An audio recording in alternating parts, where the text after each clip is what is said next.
Hello all and welcome to video number 2 in my little YouTube video series. Today we're going to talk about the keyboard. Why are we going to talk about the keyboard? Because it was a great visual aid to the things that we're talking about. And for some of you, you have a piano or maybe a little keyboard app that you can mess around with some of these concepts. So let's dig right in. This is a piano keyboard. Looks complicated, kind of. You'll notice the things about the piano keyboard. There are black keys in little groups of 2 and 3 all through the keyboard. Group of 2, group of 3, group of 2, group of 3. We are going to use the piano because it's a good visual aid. Also because the names of the white keys on the keyboard are the same as the names of the notes on the staff. In this case, we're going to use treble clef. So we're using Every Good Boy Does Fine and Face. So here are the white keys.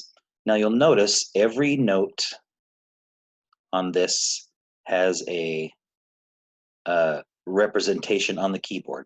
So this C that we talked about with the grand staff, this middle C is right here, this D is right here. You'll notice these notes start on A, go up to G, and then start right over again, right?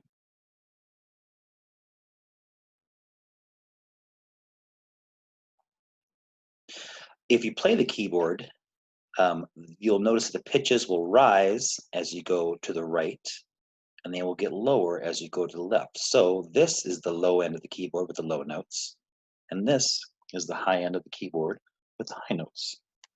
So these are the white keys. Notice they're unaltered with any kind of symbols. They're just simply the alphabet letter names. So now we move to the black keys. You notice in each octave, which is basically every 8 notes, you see it has 5 extra keys. So if I find C right here and C, between these 8 notes, there are 5 black keys. Notice they are grouped in group of 2s or 3s. So you see a group of 3 and a group of 2. These notes are not represented on the staff. Now you may think, well, they're notes, they're sharps and flats, but we have to alter the notes, the white key notes on the staff to get these notes. They do have names, and we will learn them shortly. So,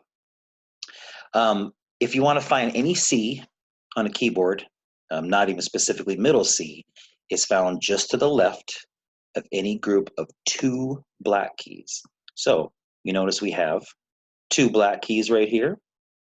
Right here, if we want to find C, we just find the 2 black keys and one to the left. So this is a C, this is a C, this is a C. They are just in different octaves.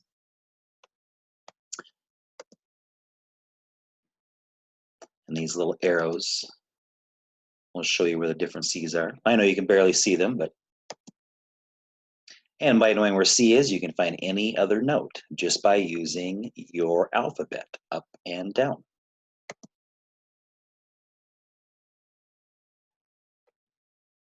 So here's a little practice slide. I'll give you a second to see what that note is. And as a G, if you guess that correctly, you're right. You're gonna find middle, you're gonna find C and go up your notes. That note is a E. Tough one. And if you guessed B, you are correct. Okay, so now we're going to talk about accidentals. So accidentals are used to alter notes very slightly, either up or down. And each of these white keys that have an alphabet letter can be altered 2 ways. Technically 3, technically 4, but we won't talk about those. So we're just going to do the basics. When they are altered these 2 ways, they make an even 12-note scale from octave to octave. Meaning if you go from C to C, playing all the white keys and their accidentals, you'll have a 12-note scale. Anybody know what that 12-note scale is called? If you guessed the chromatic scale, you are correct. So these accidentals are represented on the keyboard by the black keys. So there are three types, and we're going to go over them right now. So the first way a note can be altered is if you sharp it.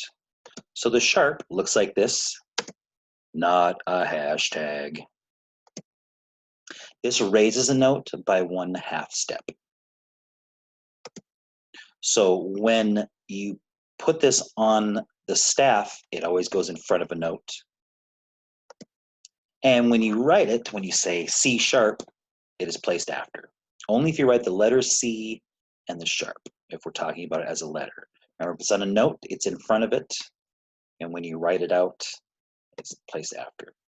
So here's an example. When you write the word C sharp, it looks like that. So this black key is to the right of the note on the keyboard. Why? Well, because if you sharp it, you have to raise it. And if you're raising a note, you are going to the right on the keyboard because you are going higher. The flat, like the sharp, it's got a kind of a funky little B shape to it. Like the sharp, the flat alters a note, except it lowers it by 1/2 step. So again, it is placed in front of a note when it's written on the staff as a note. And when you say it, it is put after the note. So if I say B flat, it is written just like it sounds. This black key is to the left of the keyboard. Just like your sharps, since we're lowering it by 1/2 step, we have to go to the left on a keyboard because that's where the notes go lower, as if you're moving left. And the natural. The natural's got this funky little weird shape to it. So all the pitches are natural unless you have sharps or flats. So if you just have a white key A, it's just assume that that is A natural, unaltered. So again, excuse me, it cancels a previously flatted or sharp note in a piece of music. So if you're reading a bunch of B flats and you see that put in front of the B, it is now a B natural. So the naturals again are the white keys on a piano. So here's what all the accidentals look like together. The sharp, the flat, and the natural. So the sharp raises a note just by 1/2 step. Flat lowers a note by 1/2 step. And a natural will cancel any sharps or flats that are written. There are specific rules to this that we've gone over in band. We won't go over them now because most of you know basically what those are. So now we're going to find the names of the black keys on a keyboard. So here's our example. We're going to use the notes C and D. Notice there's a black key between them. So if I want to go up between C and D, right, I go from this note to this note to this note. If I want to go down from D, I go from this note to this note to this note. There's our black key. This black key has two names relative to the keys surrounding it. So here are the two names of that black key.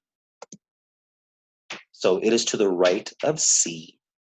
So here's our C. And since it is going up on the keyboard to a higher pitch, and it is left of the key D. So here's our D, and it is left or lower than the pitch D. So knowing what we know about sharps that raise a note and flats that lower a note, this key could be called C sharp or D flat, meaning this key could be C raised by 1/2 step, which is sharped, or D lowered by 1/2 step, which is flatted. So this key could either be C sharp or D flat. This is called an enharmonic spelling You don't need to know that, but just know, depending on the piece of music you're playing, they could be marked C sharp or D flat, depending on the key of the piece of music. And we'll talk about keys a little later. So how can we apply this to other black keys? Here's our little quiz. So let's name these accidentals. I'll give you this one we just talked about, C sharp or D flat. Now we're going to move to the second one. So this black key could either be D raised or E lowered, so its name could be D sharp or E flat. So the next one, we're going to figure out our white keys, C, D, E, F, and G. So between F and G, this key could be named F sharp or G flat. Now we're going to go from G to A. The key in the middle could be G raised or A lowered, so G sharp or A flat. And the last one we'll let you try to figure out. If you guessed A sharp and B flat, you would be correct. Notice there is no black key between E and F and B and C. So right here, here's E and F. And if you go from B to C, which is actually over here, so B to C, there is no black key in the middle. There is no E sharp F flat or B sharp C flat, except in very special circumstances, which we don't have to worry about right now. If you get super good at music, you'll see these probably, and you'll understand them a little more. For our intents and purposes, there is no E sharp F flat or B sharp C flat. They exist, but we do not need to know them or why they exist. So the rules of writing sharps and flats.